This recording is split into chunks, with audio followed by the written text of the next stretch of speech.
So in this video, we are going to have a look at the way that we can colour a cell dependent on the value in a different cell.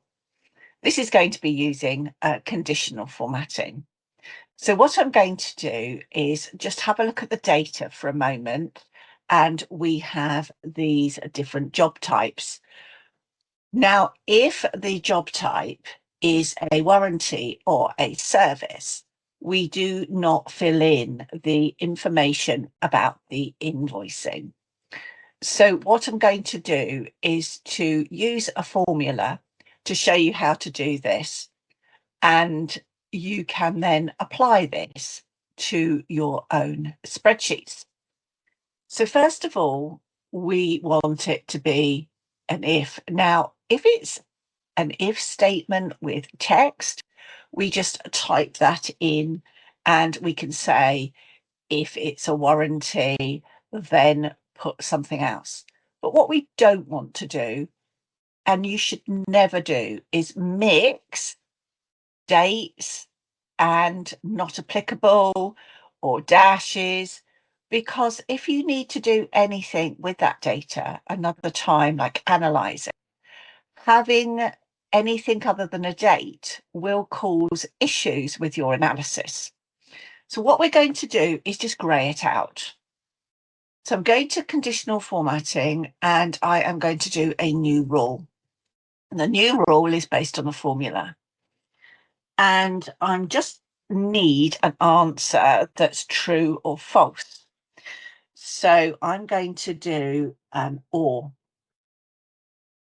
So if the cell here, okay, is equal to, and you have to put it in quotations, warranty, or it's, again, that one is equal to service, and I'm just typing them in here, and I can keep going on with my different options.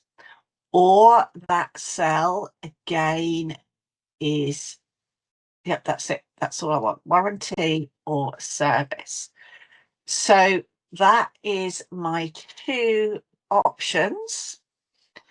Now, what I also don't want to do is fix these cells. So you have to make sure that you edit the formula.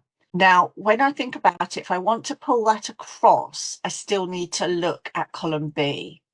So I do need a $sign in front of my B, but not in front of the row, which means if it's copied across that it will work.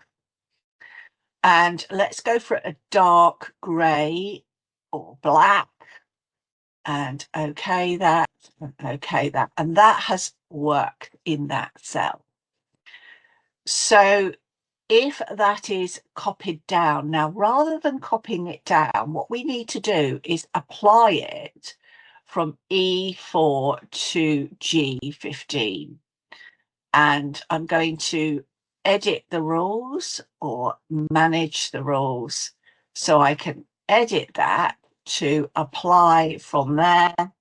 And I can just highlight it, and I can select the whole range and apply. And that way, those are filled out and show the user that I don't need to fill anything in that range. Good tip is to actually format it as a table, and then if we add a new row in here, and this becomes another warranty, and I'm just going to use Control C to put today's date in, and notice that it will bring down the formatting for me automatically.